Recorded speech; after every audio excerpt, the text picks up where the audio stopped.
Welcome, ladies and gentlemen. Thank you so much for your great support always. I'm so grateful for your continued support to this channel. Thank you so much, ladies and gentlemen. Kenyans, you will not believe this. I've seen the list of those candidates who are likely to be either chairpersons or to be among the IEBC commissioners. Guess what? I have seen Charles Nyachai, the former ambassador of Tanzania, and I've seen Anne Atieno Amadi, the former registrar of our court. I've seen the former CEO of IEBC, James Swago. Now, I want to say something here. When you look at the list, expect among these three individuals, one is going to be the chairperson of IEBC. It is either going to be Charles Nyachai, James Oswago, or Anne Amadi. But wait, I have a problem with this list. Why should we have some individuals who are fresher?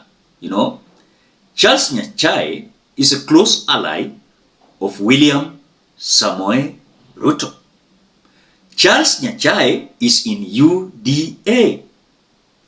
Charles Nyachai is now expected to be the chairperson of the IEBC, according to the close allies of William Samoei Ruto. But wait, I have a big problem with Anne Amadi, Anne Atieno Amadi. She was the former chief registrar of our court. And Kenyans, Anne Amadi was having a scandal of fake gold. But because we as Kenyans, they want to recycle these individuals. Anne Amadi was the registrar and he retired. Again, she applied and she wanted to be the chairperson of IEBC. And guess what?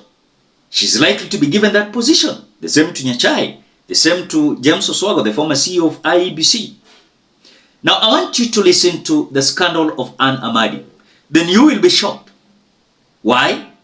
Because those individuals who are likely to be given this position, they are being questioned with some scandals.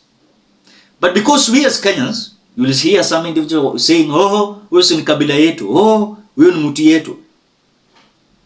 I want you to listen to this, but before we listen to this, as you always do, ensure you like the video. When you like the video, you automatically support the work that I'm doing in this channel, because sometimes you watch and you forget liking the video. So I'm just reminding you, as you watch, ensure you like the video. Thank you so much for that like.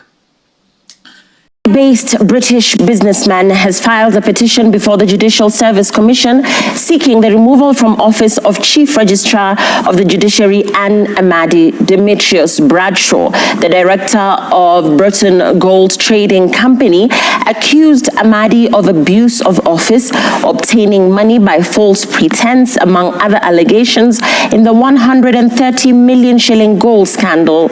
And as Hassan Mugambi reports, the embattled Amadi will have to wait longer before knowing the fate of her frozen bank accounts. A filed petition before the Judicial Service Commission JSC by a Dubai-based British businessman Demetrius Bradshaw, the director of Burton Gold Trading through Kenyan lawyers, says Amadi should immediately be shown the door for knowingly perpetrating conflict of interest as a public servant. Bradshaw claims that Amadi owns the law firm he accuses of swindling him more than 130 million Kenya shillings.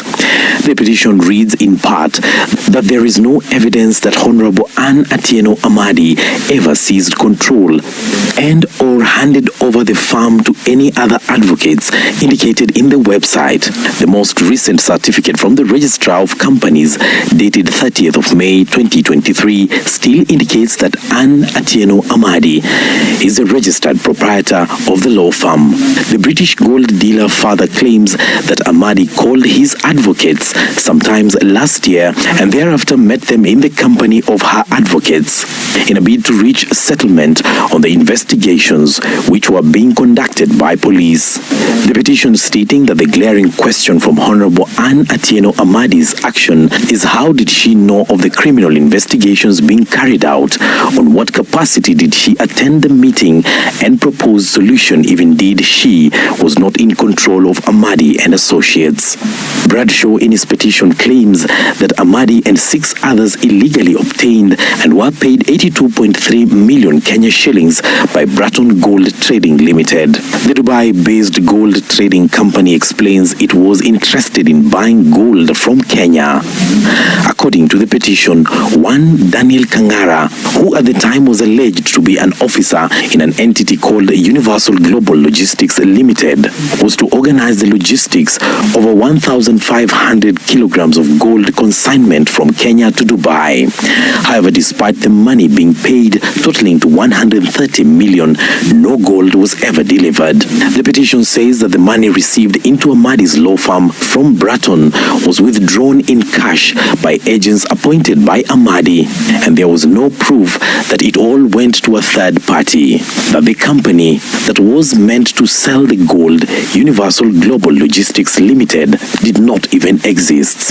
The petitioner also avers that in April 2022, Amadi called Bratton Gold Trading Limited at a Nairobi hotel in a bid to reach settlement on the criminal investigation that was underway. The petitioner is willing to provide phone records on this meeting. The petitioner also claims that Amadi and Associates obtained a fake court order against the export of gold to justify holding the millions sent by Bratton Gold Trading Company, and that the phone number used to pay for the petition to obtain those court orders was the one used as a contact number for Amadi and Associates. Hassan Mugambi,